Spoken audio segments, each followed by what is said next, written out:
Okay, good morning. So we're gonna continue on with our drawing exercises. So today we're gonna learn how to make these circles look like spheres using our different shading techniques that we've already been practicing.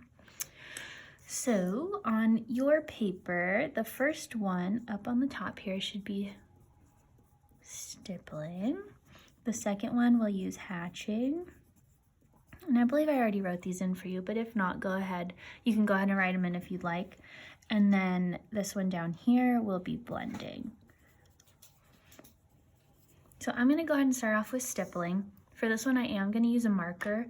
This is gonna be the only one that I use a marker for. The rest of them should be done in pencil. And just like when you guys were doing it on your value scale, so the darkest area is going to have the most dots, and then it's gradually going to become more spread out so that it looks lighter. So the first thing I'm going to do is draw in my light source again. And then I can just go in and start with my stippling. So I'm going to start in the back here.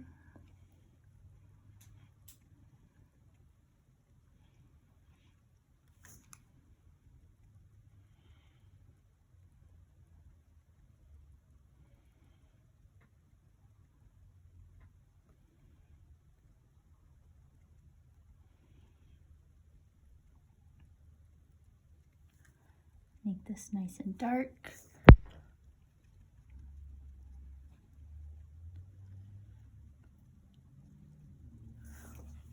So if you notice, I didn't just do kind of a straight line around this circle. I did sort of a moon or a crescent shape here in the back, and that's going to help it continue to look more of like a round shape. So then as you move your way through, you just want to do a bit lighter for your shading, so giving those dots a little bit more space. If you feel like maybe the darker side needs to be a bit darker, go back in, add some more dots.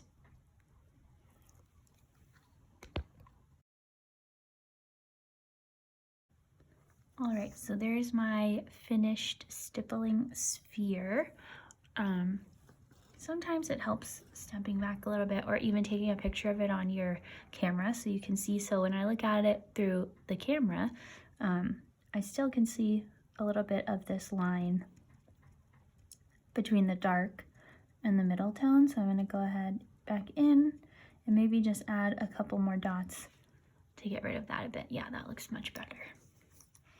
Okay, so I'm going to put the marker away. We're not using the marker anymore. We're going to switch over to our regular number 2 pencil, and this one is going to be our hatching. So, sorry, I have to sneeze. Excuse me. So honestly, hatching is my least favorite, but we are going to do the best that we can. So I'm going to draw my light source over to the right side of my circle. And then I'm going to go through, and again, this is kind of about layering in those hatch marks. If you feel like, you know, maybe you can do hatching or cross hatching, honestly, whatever you feel more comfortable with, or maybe it's a combination like how we did for our cube over here. So remember, we used hatching for the lighter areas and then we cross hatched to make it a bit darker, and I think that's what I'm gonna end up doing. So I'm gonna go through, add in this first layer of hatching. I think it's always nice too to start a little bit lighter because you can always go back and make it darker if you need to. And then again, just like the stippling, so the way that we make hatching lighter is to make the lines a bit further apart.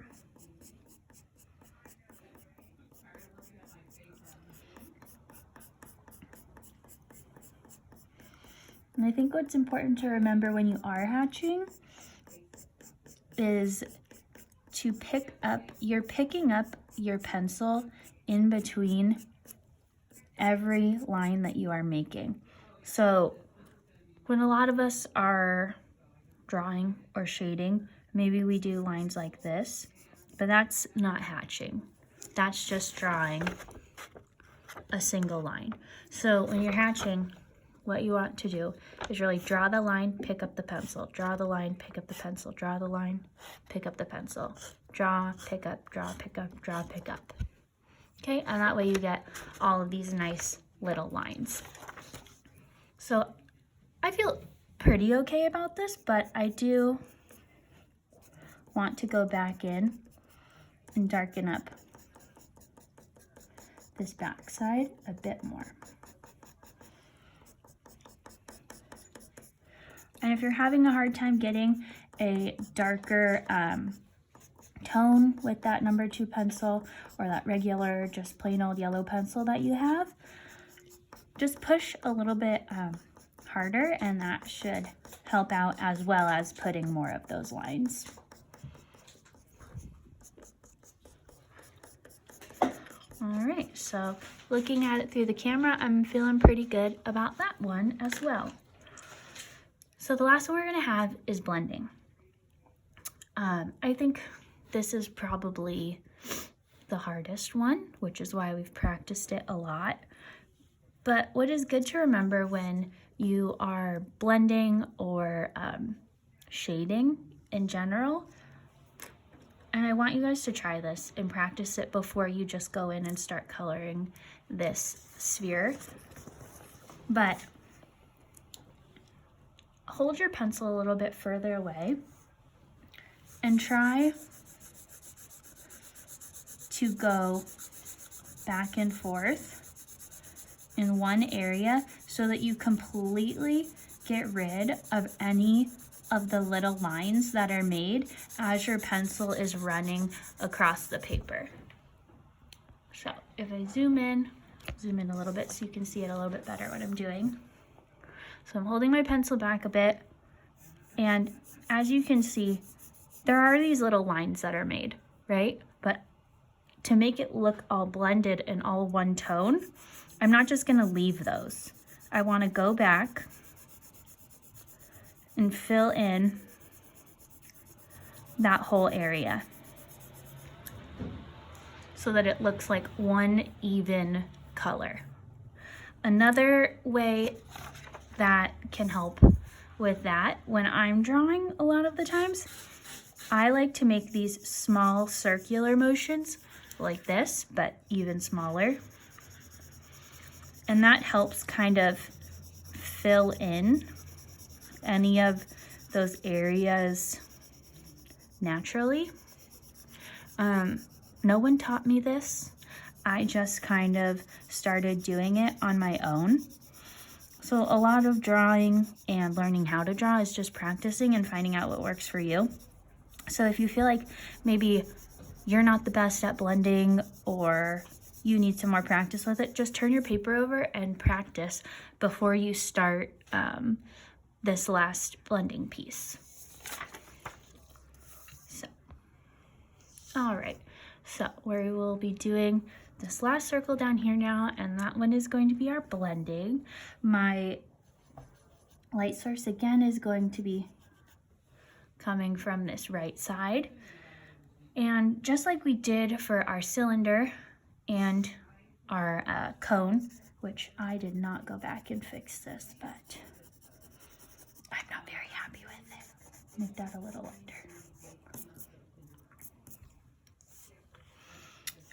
So we're gonna do this sphere and hopefully make it look like a sphere and not a circle. So again, you want to go in very lightly, add in that base color.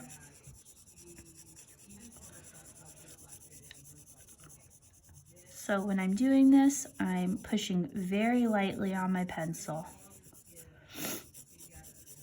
My hand is back a bit from the lead so that I'm not holding it too tightly, because when you have to hold your hand back from the lead, it's just impossible kind of to push super hard, or it feels awkward. I'm going in, making sure that I have a nice smooth color, no obvious lines. All right. And again, if you need to go outside the lines to do that, that's okay. You always can erase around that black line that you have. So once I do that, kind of like we did with the stippling, I want to go in and add in more layers to get more color. But I want to sort of do it in those moon shapes again, like I did with the stippling. And doing it that way is going to also help it look more three-dimensional.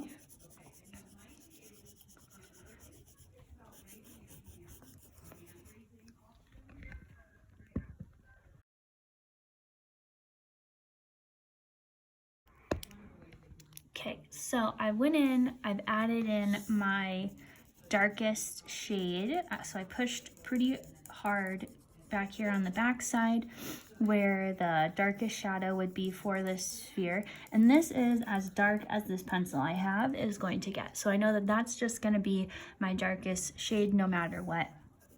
So then as I'm moving my way towards the light of the sphere, I'm just gonna push lighter and lighter and lighter and try and blend and make this look like a natural transition from dark to light, or as many of us like to call it, an ombre.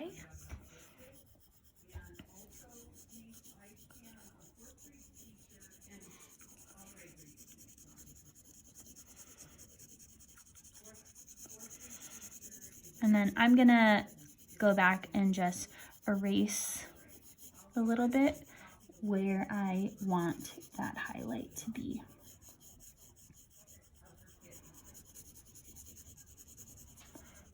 Because your highlight should really be the lightest, brightest, whitest part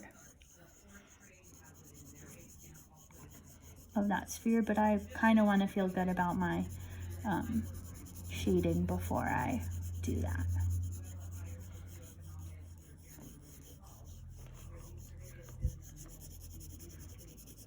All right, so feeling pretty good about that.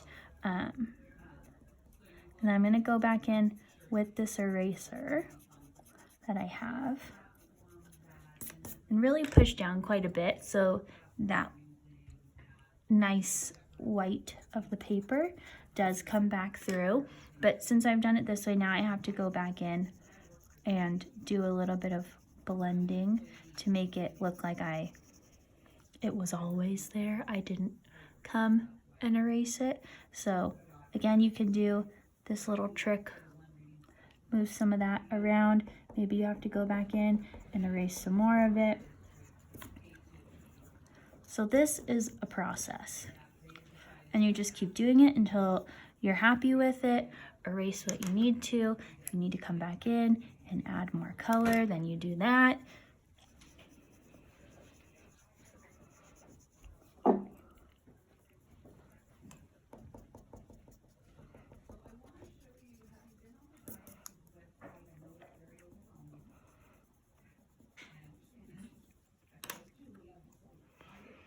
And sometimes you can see, maybe if you grab a different pencil, the leads can be a little bit different. So I'm gonna grab this one and see if maybe I can make this backside any darker, because I really like how dark this is, and I think that it would be nice if this was this dark as well, but it doesn't look like it's gonna get any darker.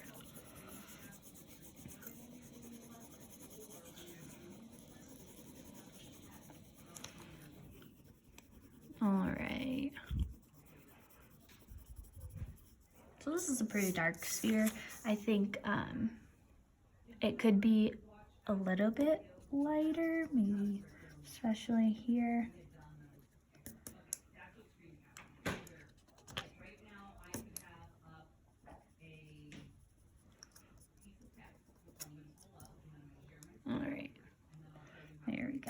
And then the last thing we're gonna do, just like we did with our cylinder, I'm gonna add in a nice little drop shadow. I like a drop shadow because it can make it look a little bit more realistic.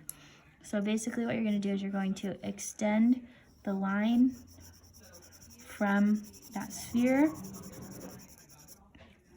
back a bit in sort of like a elongated half oval, and then color it in really well, super dark.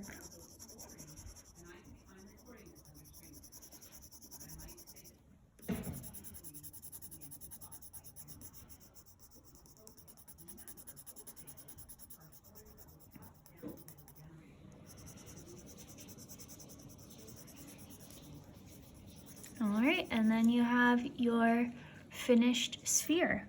I still think this backside could be darker, but my pencils won't get any darker than this, so we're just gonna have to be happy with it how it is. But once you finish this, go ahead, take a photo of it, upload it to the Google Classroom assignment. If you for some reason lost this paper or can't find it now, I'm gonna link a copy of it as well in addition to this video. So if you guys do want to print it again, so you can use this, you can. If you don't have a printer and you need to draw a circle, that's perfectly fine. But go ahead and try this out, and then I would love to see your finished pieces.